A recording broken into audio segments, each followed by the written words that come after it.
বৃষ্টি তো হলোই না, ওই যতটুকু হওয়ার অতটুকুই হলো, না হলে হয়তো বেশি ভালো ছিল।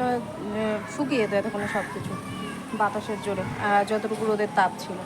যাই হোক, স্নান কমপ্লিট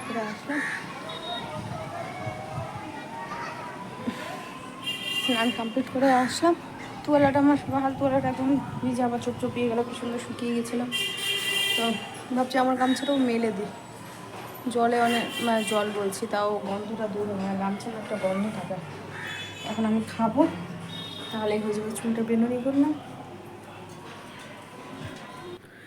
মুখটা দেখে এখনও বুঝতেই পারলে যে একটু এখনও হালকা দানা দানা রয়েই গেছে, লাল লাল হয়ে আছে মুখটা, ওই অ্যালার্জি অনেকটাই কমেছে। তো এখন ঠিকঠাকভাবেই আছি, ডিমটা ছুলে নিচ্ছি, ডিমটা খেয়ে নেব। যাই হোক, যেমন চেয়েছিলাম তেমনই সেদ্ধ হয়েছে, দুটো দুটো করে করা হয়েছে। তো জোডরটা জোডর হয়ে গেছে, এবার আমারটা আমার জন্যে চলছে। এবার আর দুটো থাকলো, টাইম মতো যার হবে সেই খেয়ে নেবে। হঠাৎ করে ফোন আসলো যে যেতে হবে। আমার তো যাওয়ার কোনো রকমভাবেই ইচ্ছে নেই, আমার মুখ দেখে বুঝতেই পারছো যে একটু ভারী গোমড়া মুখে আছি, বেশ কিছুদিন ধরেই আমি আছি। তো তাই ঠিকঠাকভাবে ব্লগ যাচ্ছিল না, টাইম মতো তো বাদই দাও, মানে ঠিকঠাকভাবে কাজকর্ম খাওয়া দাওয়া কিছুই ঠিকঠাকভাবে ছিল না। দেখবে মন মাথা, মেন কথা হলো মাথা যদি ঠিক না থাকে মনও ঠিক থাকবে না, সে দুটো এক জায়গাতেই কানেক্টেড। তো যাই হোক, এখন যেতেই হবে, তো সেখানে যাচ্ছি। অনেক রিকোয়েস্ট করলো যে না আসতেই হবে, তাই বেরিয়ে পড়লাম। দীপের বন্ধুর একটা প্রোগ্রাম রয়েছে, আর কি কিসের প্রোগ্রাম সেটা আমি এখন পর্যন্ত জানি না, জাস্ট ডাকলো।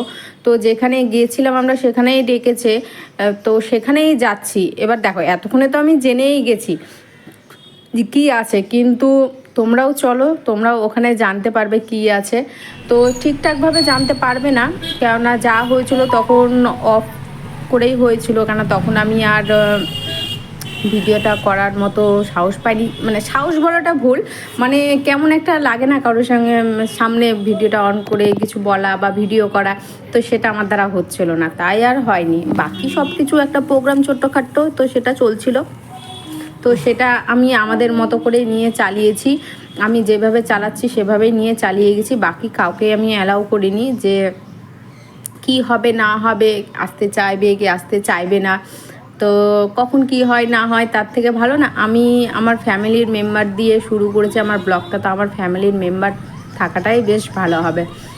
তো যাই হোক, ট্রেনের জন্যে গাড়ি থেমেছিল, তো ট্রেনটাই এখন গেল, আমরা রোড পার হচ্ছি, অন্য দিক দিয়েই যাচ্ছি। আর গাড়িটাতে না বসে আমি কমফোর্টেবল ফিল করিনি। গাড়িটা দেখতে তো বড়, কিন্তু সিটটা এতটাই নিচে যে কি বলবো, ঠিকঠাকভাবে কিছু দেখাই যাচ্ছিল না, আমার একটুকু ভালো লাগছিল না। আর প্রথমে শুরুতে তো কাজ খোলা ছিলাম, যে কীভাবে ঠান্ডা হাওয়া কোথা থেকে আসছে, তখন দেখছি যে এসি চলছে, আর এদিকের আমার ডান পাশে মানে এই জানলাটা পুরো খোলা, তিন দিকের জানলা লাগানো, এই জানলাটা খোলা। আবার তাড়াতাড়ি করে লাগে, নাহলে তো আরও আগে হয়তো ঠান্ডা হয়ে যেত, কেউ লক্ষ্য করেনি তার জন্যেই। তো যাই হোক, ফ্লাইওভার এখন ক্রস করছি, অনেক কিছু চেনা জানা হচ্ছে আমার একটু একটু করে। জানি হড়বড়ির কাজ কোনোটাই ভালো না, তাড়াহুড়োর কাজ একদমই ভালো না। যতটুকুই যাই হোক না কেন, যখন হয় না কেন সব ভালোর জন্যেই হয়, আর যতটুকু হবে সেটা ভালোর জন্যেই হবে। আমি সেইভাবে একটু একটু করে ভালো করে দেখতে দেখতে যাচ্ছি যে কোথায় কীভাবে কোনটা দিক দিয়ে সব যাওয়া হচ্ছে। তো চলো, যেখানে যাচ্ছি সেখানে তোমরাও পরিচিত, সেখান থেকে একবার আমি ঘুরে এসেছি, আর একবার সেখানে গিয়ে বসে খাওয়া দাওয়া করেও এসেছি। তো আশা করি তোমরা এতক্ষণে বুঝে গেছো। আর যখন যেটা হবে না, তখন সেটা যদি না দেওয়া যায়, দেখবে অনেক কিছু ভালো ভালো গল্প, ভালো ভালো কথাগুলো ভুলে যাওয়া হয়, যেটা হয়েছে আমার ক্ষেত্রে। আমি তো এমনি ভুলাক্কার, ঘরে কোথায় কোন জিনিসটা রাখি, ক্লিপ রাখি এক জায়গাতে, খুঁজি আর এক জায়গাতে, ক্লিপ খুঁজে পাওয়া যায় না, সেই কি অবস্থা। তো এখানে চলে এসেছি আমি, বুঝতে পেরেছো কোথায়, 99-এ এসেছি। এখানে ছোট্টখাট্ট একটা জন্মদিনের পার্টি রয়েছে, বন্ধুর পার্টিতেই এসেছি। আমি নয়, মানে ধরো যে দ্বীপের বন্ধুর পার্টিতে এসেছি।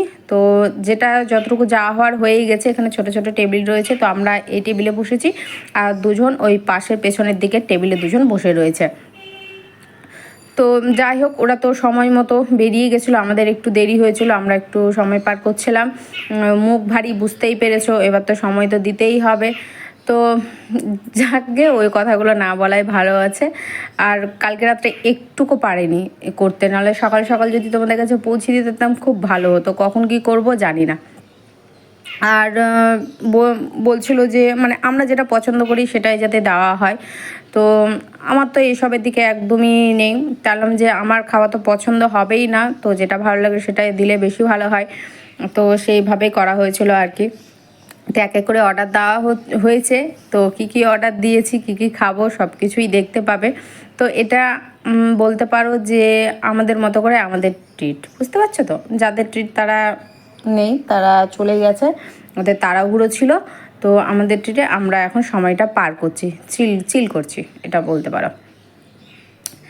তো না গো, ওরা মনে হয় এখনও পর্যন্ত রয়েছে। হ্যাঁ, ওরা এখনও পর্যন্ত রয়েছে, এখনও পর্যন্ত রয়েছে, আমি একটু ভুল বললাম, এখনও পর্যন্ত রয়েছে। কেননা এটা কিছুক্ষণ পরে ওরা চলে গেছিলো, যেটা পর থেকে একটা অর্ডার আসবে, সেই অর্ডারটা হলো আমাদের নিজস্ব অর্ডার ছিল। হ্যাঁ, এখনও পর্যন্ত ওরা রয়েছে। কী যে ভুলভাল বলছি না, আমি বাড়িতে নিজেই জিনিসটাকে ভুলে যাই। আর আজকে কী বার সেটাই তো ভুলে যাচ্ছি, যেটা কালকে ব্লগে তোমরা দেখতে পাবে। যাই হোক, একটু চিল করি, এটা মাঝে মধ্যে একটু ছোট্টখাটো প্রোগ্রাম হতেই পারে, কেননা সময়ের সাথে সাথে সব কিছুই নিয়ে চলতে হয় সবাইকেই, এটা আমি মানি। আর চলাটাই ঠিক, তাহলে ঠিকঠাকভাবে সব কিছু সমান সমান ব্যালেন্স থাকে। ফ্রেঞ্চ ফ্রাই নিয়ে নেওয়া হয়েছিল, তো আগে যদি জানতাম যে এটার সাথে ফ্রেঞ্চ ফ্রাই দেওয়া হবে, তাহলে আমরা অর্ডারই করতাম না। তো যাই হোক, লাস্টের দিকে নষ্ট করা হয়েছে না, অত তো ফ্রেঞ্চ ভাজা জিনিস খাওয়া যায় না, দেখবে ভাজা জিনিসের একটা বাজে লাগে, পেট ভরিয়ে দেয়। আর আমি ভেবেছিলাম প্যাকেটে বিট লবণ আছে, সসের সাথে বিট লবণ খেয়ে দেখবে, মানে যখন তুমি কোনো কিছুতে সস দিয়ে খাচ্ছ তার মধ্যে একটু বিট লবণ নেবে, দেখবে খেতে ভালো লাগে। তোমাদেরকে জানিয়ে দিলাম, হয়তো অনেকে নাও পছন্দ হতে পারে, আবার অনেকের পছন্দ হতেও পারে। তো মিওনিসটা রয়েছে, মিওনিস নাকি খায় না, মিওনিস নাকি ভালো লাগে না, কোন সত্য যুগে লখনৌতে খেয়েছিল সেটাই নাকি ভালো লাগেনি। আর মিওনিস যদি না খাও তাহলে আর কিছু করার নেই। আর এখানে নাকি কাঁটা চামচ আমি নাকি খেতে পারি না, এখানে ফালতু দিয়েছে। তো আমি সেটাই দেখাচ্ছিলাম যে ফালতু মানুষের সাথে তর্ক করার থেকে, কিছু বলার থেকে খাও আর দেখিয়ে দাও যে পারো কি পারো না। হ্যাঁ, আমরা বাঙালি মানুষ হাতে অভ্যস্ত ভাই, কাঁটা চামচ আর চাকুগুলো বাদ দিলাম।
অনেক কিছু হয়তো ভুলভাল উল্টোপাল্টা বলে ফেলেছি, তো তোমরা কিছু মনে করো না। আর হাতে দেখেছো কতগুলো দাগ, এটা হলো তেলের দাগ, তেল ছিটে ছিটে হাতের মধ্যে পড়েছে সেই দাগ। আর এই অর্ডারটা আমাদের নিজস্ব অর্ডার ছিল।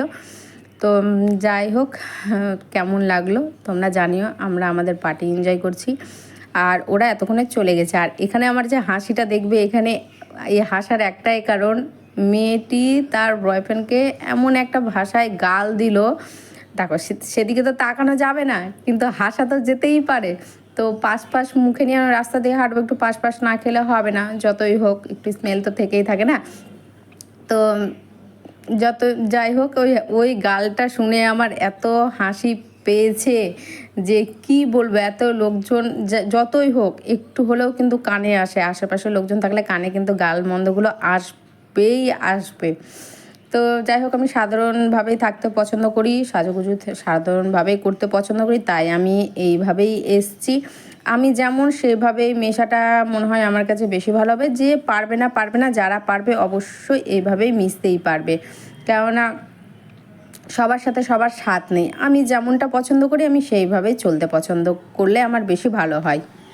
অনেকটাই তো লজ্জা ভেঙেছে, কিন্তু আরও লজ্জা আমাকে ভাঙতে হবে। এইভাবে যদি লজ্জা করি তাহলে কি করে ভিডিও করা যাবে বলো, ব্লগিং তাহলে কি করে আমি এগিয়ে নিয়ে যেতে পারবো। তো যাই হোক, এখান থেকে এখন সোজা হাঁটতে হাঁটতে চলে এলাম এই বালিগঞ্জে। তো আমার না এই রাস্তাটা জানা ছিল না। যাই হোক, ব্রিজের এই সাইড দিয়ে একদম নিচ দিয়ে অটোটা থামিয়েছে। তো সেখান থেকে আমি কী ব্যাপার, এটা কোথায় আসলাম, তো পরে বুঝতে পারলাম এটা বালিগঞ্জ ব্রিজ। যাই হোক, আমরা এখন উপরে উঠছি, ফ্লাইওভার ওই পারে আমাদেরকে নামতে হবে। তো যাই হোক, বাড়িতে গিয়ে কি করেছি সেটাই বলি, কি করব সেটা না বলে। আর এখানে প্রচুর বাজার, প্রচুর বাজার। বাড়িতে গিয়ে একটা জিনিস ভালো যে শাক বলছি, সরি, ভাত ছিল ফ্রিজটা, যখন ঠান্ডা জল খুলি তখন দেখছি ভাত আছে, জানো তো, বেঁচে গেছে একদিক থেকে। আর আসার পথে মাংস নিয়ে এসেছিলাম, তো ওদের দুজনার হয়ে গেছে, জোরো আর দ্বীপের হয়ে গেছে, সেটা নিয়ে আর কোনো চাপ নেই। তো একদিক থেকে আমি বাঁচলাম। আর আমি খাওয়া দাওয়া করিনি, কেননা এমনি অনেক রাত হয়ে গেছিলো, তার মধ্যে এই সমস্ত জিনিস খাওয়া হয়েছে অনেক কষ্টে, তো নিজেকে কন্ট্রোল করছি। আর এখন যদি খাই সব কিছু করতে থাকি তাহলে তো হয়েছে, তাহলে আর কি বলবো, তাহলে আর আমাকে কমাতে হবে না, ভুঁড়ি কমাতে হবে না আমাকে। তো এদিকে এত সবজির দাম কম, তো যাই হোক অনেক রাত হয়ে গেছিলো, উঠেও গেছিলো। শশা নিয়েছি 30 টাকা কিলো, জানো তো, 1 কিলো শশা নিয়ে নিয়েছি। লাউ 15 টাকা নিয়েছে, লঙ্কা 20 টাকা নিয়েছে, এত কম নিয়েছে। আর শাক যেটা সব জায়গাতে দাম, সেটা শাক রয়েছে আর কি। তো ঠিক আছে, আজকের মতো এখানে, কেমন লাগলো অবশ্যই জানিও, অপেক্ষায় থাকো।